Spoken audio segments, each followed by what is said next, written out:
Me, 20-year-old female, and my roommate, 21-year-old female, have not been getting along very well since moving in together earlier this year, but we had our first blow-up fight just a couple days ago. I don't like her because she's always eating my food and using my makeup. She even ruined one of my favourite eyeshadow palettes that has been discontinued, so I can't even get another one. She doesn't like me because she thinks I'm trying to get with her boyfriend. I'm gay. Our blow-up fight was on Friday last week. I was planning on going to a party at a friend's house, so I was in an admittedly skimpy outfit when I found out my palette was ruined. I was so angry, so I confronted her right then. She again accused me of trying to get with her boyfriend because 1, I was making her look bad in front of him, and 2, because of my outfit. She accused me of this right in front of him. For the millionth time, I reminded her that although I dress very femininely, I am a homosexual. I went to the party, got really drunk, came home and crashed.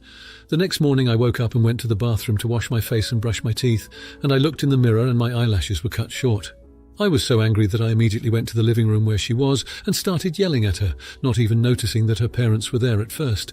Apparently they had stopped by for a visit that day on their way to a wedding. As soon as her mum found out what happened, she flew off the handle and started yelling at my roommate too. Get this, when she was in high school, she and her little sister got into a fight and she cut off her little sister's eyelashes while she slept. This isn't the first time she's done this.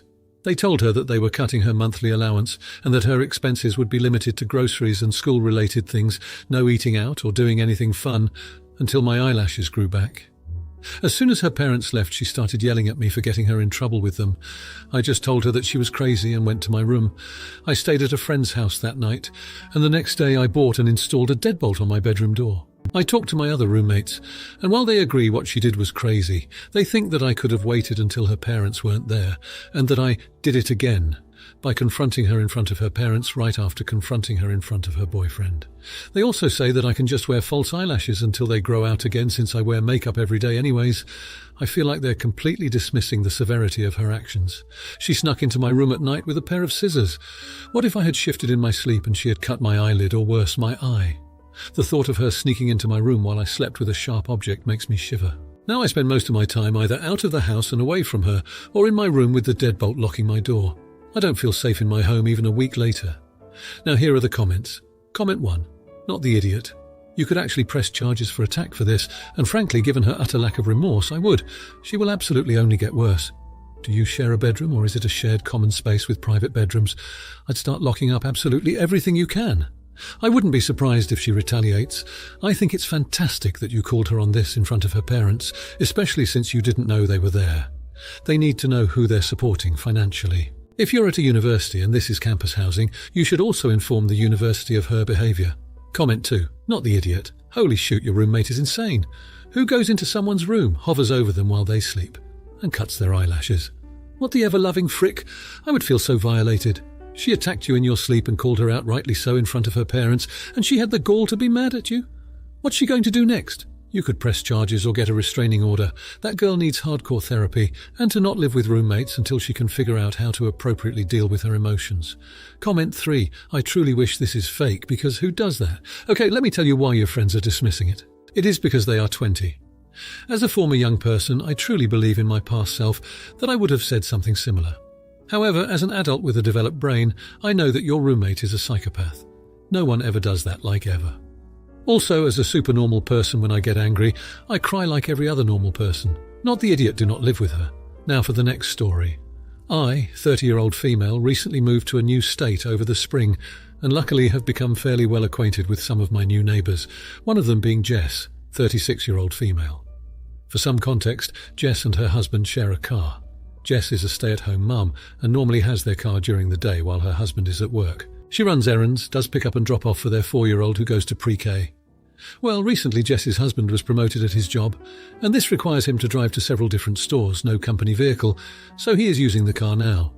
I was not aware, but apparently today was his first day in his new role, and she was without a car to get her son from school. I too am a stay-at-home mum, but my daughter was home sick from school today with a fairly high fever. Well, Jess reached out this afternoon asking if I could give her a ride to pick up her son from school. I said I wouldn't be able to do so due to my own child being sick, and I didn't want to bring her out of the house if I didn't have to. Plus, I'm not trying to get others sick. She understood, and then followed up by asking if she could take my car since it's just sitting today. I said no. There are a few thoughts behind this, but ultimately it comes down to two main points. A. My car is a manual transmission. She has told me in the past that she has only driven a manual once, and it was when she was a teenager. I'm not trying to have my car be her guinea pig to try and relearn a manual transmission, especially without me in the car with her. B. I'm not comfortable letting others borrow my car. It's a massive liability. She was taken aback when I said no to her request. She was able to arrange a ride to go pick up her son from school, but she'll be in the same situation on Monday when her son has school again. While I feel bad for her situation of only having one car and the needs for the car changing, I don't feel like I should be responsible for supplying a second vehicle for her to use. I'm not totally opposed to helping pick up her son from school, since that seems to be when she needs the most help, but I'm not comfortable loaning my car out either. So am I the jerk? Now on to the comments. Comment 1. Not the idiot at all. You need your car, even if you aren't using it. What if your daughter's fever spiked suddenly and you needed to get her to the doctor? Honestly, it's good you said no, because it sounds to me like she was testing the waters for future car favours from you. She managed to solve her own problem just fine without imposing on you. Maybe her husband can get her a nice used car with his fancy promotion. Comment 2. Info. I feel bad for her situation of only having one car and the needs for the car changing. Why? Her situation has nothing to do with you, and I don't see anything here stopping her from just buying her own car. Comment 3. Not the idiot. Your A and B reasons are exactly why lending her the car would be a bad idea. They should have planned ahead and figured something out, like getting a second car now that he has a promotion. Now for the next story. For those who don't know, a Boo Basket is a romantic autumn-themed gift basket given to partners in October. A few weeks ago, my girlfriend mentioned and showed me what a Boo Basket was on TikTok. She said how cute it was, and expressed her desire to receive one as autumn is her favourite season. For context, we are a couple of teen students. I somewhat hesitated and explained how I didn't think people actually did that. However, she persisted, saying everyone does it. I'm quite romantic and don't believe that random gifts like this are an issue. However, the next paragraph explains my current problems with this and why it feels like a petty issue to me. Currently being students, I work 3 hours a week and live with my single-parent father. I don't earn much and he isn't particularly wealthy either. Next month, I have my girlfriend's birthday, followed by our anniversary 2 days after.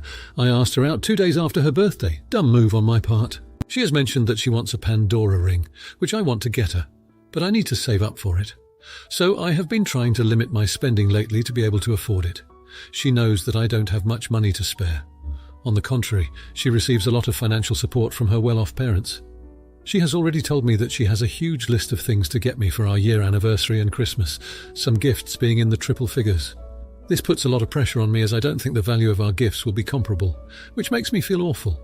Given this situation, I don't want to be spending more money on gifts. I regularly buy her flowers and small things, like lunch when she needs them, but I don't receive anything in return. I asked her why I don't get a Boo Basket, and she said it's too much effort, and that girlfriends don't do that. However, she continues to become more and more obsessed with it, constantly asking me when she's getting her Boo Basket. I try to say no, but she gets upset and I feel guilty, especially after seeing her best friend receive one in their relationship. I've tried to explain that I can't afford it, and later offered to take her to the cinema instead, which I feel is more worth the money and I could ask my dad for help, but she responds with, "No, you can't afford it." I've tried politely saying no and expressing that I can't afford it, and quite frankly, I don't even want to. Am I the idiot?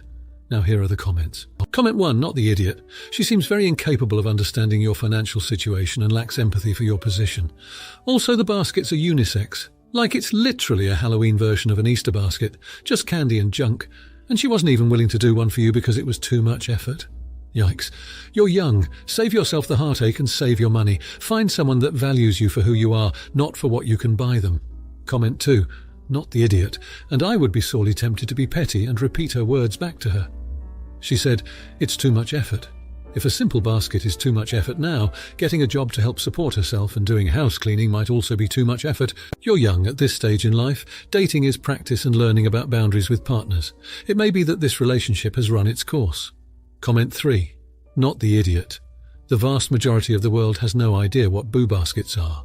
This is not a thing, and if more people refused to participate in things like gender reveal parties, elf on a shelf, and a multitude of other soul-destroying gimmicks, they would disappear as quickly as they appeared. Stay strong and say no to the Boo Basket. The name itself makes me want to hurl. Now for the next story. I am 16 years old and my brother is 17 years old, Michael. My brother is lazy and a heavy sleeper. He has to be constantly woken up in the mornings, a habit he has had for years. I recently got my license, so it is now my responsibility to drive him and myself to school, since he cannot drive and does not want to. I set a clear rule with him at the beginning of this year that I will not constantly wake him up, and he will wake up to his own alarm. The rule was, if you are not in my car by 7:55, you're getting yourself to school. And he agreed. I was fine for the first week, but slowly I noticed that he would be in a rush and not wake up as early as he used to. Recently, he's been ignoring alarms and sleeping in. He simply does not care about going to school sometimes. I stuck to my rule and leave at 7:55. My mum gets upset with me because no one else in my house can drive him to school while she is at work, so he ends up staying home all day and forgetting about his work at home. He has missed full weeks of school because of this. Should I just give in and start waking him up again, or should I let my mum be mad and let him deal with it? Now here are the comments. Comment 1. He is responsible for his own actions, not you. It's not your job to get him up. If mum wants him up, she can call him or work something else out with him to make this happen. Funny how he isn't the one being more adult here, even though he is older. Not the idiot. He needs to understand his actions have consequences.